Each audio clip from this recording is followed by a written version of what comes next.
नमस्कार मंडळी, मी तुमचा लाडका मित्र वरद विजय सबाणे आणि मी तुम्हा सर्वांचं माझ्या यूट्यूब चॅनलमध्ये स्वागत करत आहे. मंडळी, मल्याळम सुपरस्टार मामुटी सरांचा भ्रमयुगम हा सिनेमा काल रिलीज झाला होता. काल लेट नाईट शो या सिनेमाचा मी बघितला होता आणि मी तुम्हाला सांगू इच्छितो, जर तुमच्या आतमध्ये सिनेमा थोडासा जरी असेल ना कुठेतरी, तर या सिनेमाला तुम्ही प्राधान्य द्यायलाच हवं. आता प्रॉब्लेम फक्त या सिनेमाचा असा आहे की हा मल्याळममध्ये अवेलेबल आहे विथ सबटायटल्स, पण याचं हिंदीमध्ये सुद्धा आले होते व्हिडिओज, पण हिंदीमध्ये आत्ता तरी फार रिलीज करण्यात आला नाही आहे. मे बी कांतारासारखा लोकांचा रिस्पॉन्स बघून हा सिनेमा 1 किंवा 2 आठवड्यामध्ये हिंदीमध्ये आपल्या भेटीला येईल सुद्धा.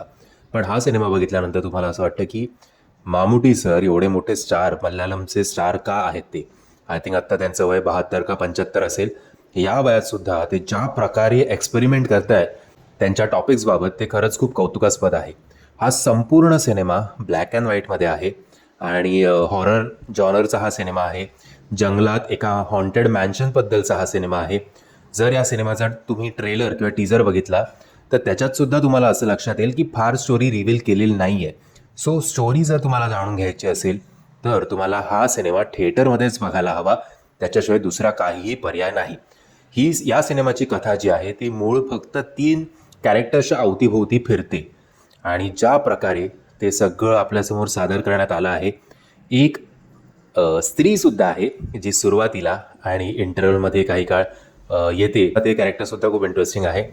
ओव्हरऑल मूवीचं बॅकग्राऊंड म्युझिक जे प्रत्येक साऊथ इंडियन सिनेमाचं चांगलं असतं, तसंच या सिनेमाचं सुद्धा आहे. आणि मध्ये मध्ये एक कॅरेक्टर येईल, ते छोटंसं कॅरेक्टर आहे. ते कॅरेक्टर बघितल्यानंतर तुम्हाला कांताराची सुद्धा आठवण येऊ शकते.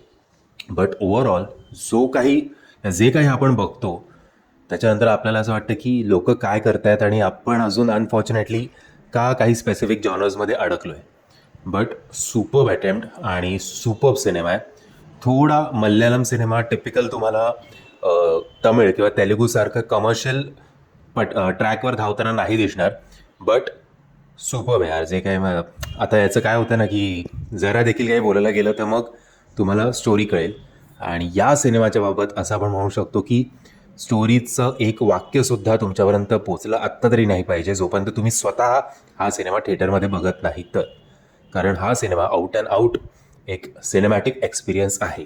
फक्त मल्याळम सिनेमा असल्यामुळे थोडं तुम्हाला डोकं लावायला लागतं. अगदी तुम्ही स्वतःला मोबाईल बघितला, मध्ये व्हॉट्सअप चेक केलं, चुळबुळ केली असं करून नाही चालणार. हा कमर्शियल सिनेमा नाही आहे, आउट अँड आउट डोकं लावून बघण्याचा सिनेमा आहे. मंडळी, जर हा सिनेमा बघितला नसेल तर हायली रेकमेंडेड आहे की हा सिनेमा जर तुम्हाला विथ सबटायटल्स बघण्याची सवय असेल तर आवर्जून बघा, किंवा OTTवर जेव्हा केव्हा येईल तेव्हा न विसरता बघा ब्रह्मयुगम. मंडळी, मी आशा करतो तुम्हाला हा व्हिडिओ आवडला असेल. जर तुम्हाला हा व्हिडिओ आवडला असेल तर प्लीज या व्हिडिओला लाईक, शेअर आणि चॅनलला सबस्क्राईब करायला विसरू नका. जय हिंद, जय महाराष्ट्र.